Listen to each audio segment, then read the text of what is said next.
भक्तों, 27 अगस्त 2025 को आने वाला है वो पावन दिन जब गणपति बप्पा स्वयं हमारे घरांगन में विराजमान होंगे। गणेश चतुर्थी का यह पर्व 10 दिनों तक भक्ति, श्रद्धा और उत्साह से मनाया जाता है।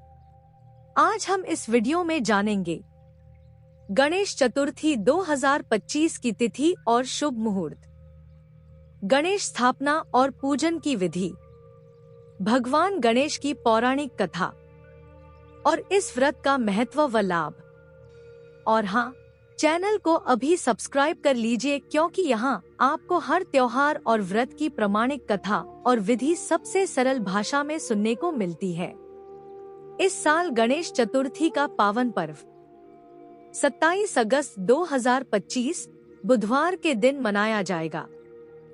26 अगस्त को दोपहर 01:54 पर चतुर्थी तिथि शुरू होगी और 27 अगस्त को दोपहर 03:44 पर चतुर्थी तिथि समाप्त होगी। लेकिन मेरे प्यारे भक्तों, गणपति बप्पा की स्थापना किसी भी समय पर नहीं होती।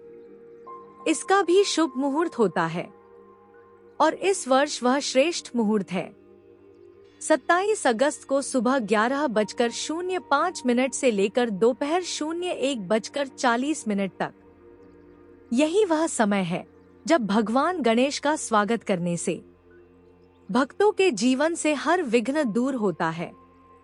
और हाँ, एक बात जरूर ध्यान रखना, 26 अगस्त दोपहर 1:54 से लेकर 27 अगस्त रात 8:57 तक चंद्र दर्शन नहीं करना चाहिए क्योंकि इसे देखने से मिथ्या दोष लगता है। फिर 10 दिन तक गणपति बप्पा घर घर विराजेंगे और आखिर में 6 सितंबर 2025 शनिवार को अनंत चतुर्दशी के दिन उनका विसर्जन होगा। भक्तों, गणेश पूजन की विधि इस प्रकार है। 1. प्रातः स्नान कर स्वच्छ वस्त्र धारण करें। 2. चौकी पर लाल या पीला वस्त्र बिछाकर उस पर गणेश प्रतिमा स्थापित करें। 3. कलश स्थापना करें और स्वस्तिक बनाकर गणपति जी का आह्वान करें।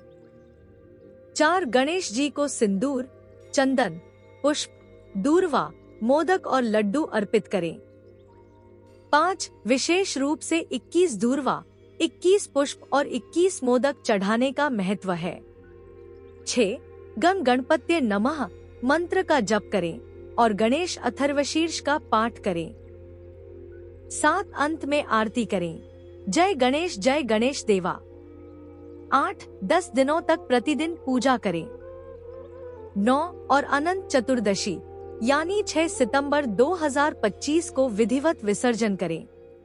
एक बार माता पार्वती ने उपटन लगाया था। अपने उपटन से उन्होंने एक बालक की रचना की और स्नेह से कहा, वत्स, मैं स्नान करने जा रही हूँ। जब तक मैं स्नान करूँ तब तक तू द्वार की रक्षा करना, किसी को भीतर मत आने देना। बालक ने माता की आज्ञा मानी और द्वार पर पहरा देने लगा।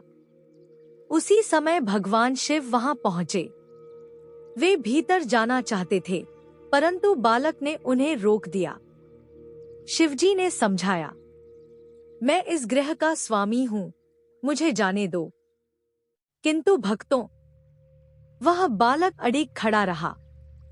वह बोला, मेरी माता ने आज्ञा दी है, जब तक वे स्नान करेंगी कोई भीतर नहीं जा सकता। शिवजी ने कई बार प्रयास किया परंतु बालक नहीं माना। अंततः त्रिलोकीनाथ शिव क्रोधित हो उठे और अपने त्रिशूल से उस बालक का मस्तक काट दिया। भक्तों, यह दृश्य देख माता पार्वती विलाप करने लगी। उनकी आंखों से करुणा की धारा बहने लगी। उन्होंने कहा, यदि मेरे पुत्र को जीवन न मिला तो मैं संपूर्ण सृष्टि का संहार कर दूंगी। सभी देवता, ब्रह्मा, विष्णु, महर्षि मुनि उपस्थित हुए। उन्होंने शिवजी से विनती की कि वे बालक को पुनर्जीवित करें। तब शिवजी ने अपने गणों को आदेश दिया, उत्तर दिशा में जाओ और जो भी प्रथम प्राणी मिले उसका सिर लेकर आओ। गण वहां गए और सबसे पहले उन्हें एक हाथी का बच्चा मिला। वे उसका सिर लेकर आए। महादेव ने उस हाथी का मस्तक बालक के शरीर पर स्थापित किया और उसे जीवन दिया। भक्तों, वह बालक पुनः जीवित हुआ। माता पार्वती के मुख पर प्रसन्नता लौट आई और तब महादेव ने घोषणा की, यह बालक सभी देवताओं में प्रथम पूज्य होगा। संसार में कोई भी शुभ कार्य होगा तो सबसे पहले इसकी पूजा होगी। यह विघ्नहर्ता कहलाएगा, सबको बुद्धि और ज्ञान देने वाला होगा। और भक्तों, वही बालक कहलाए हमारे श्री गणेश जी। गणपति बप्पा मोरया।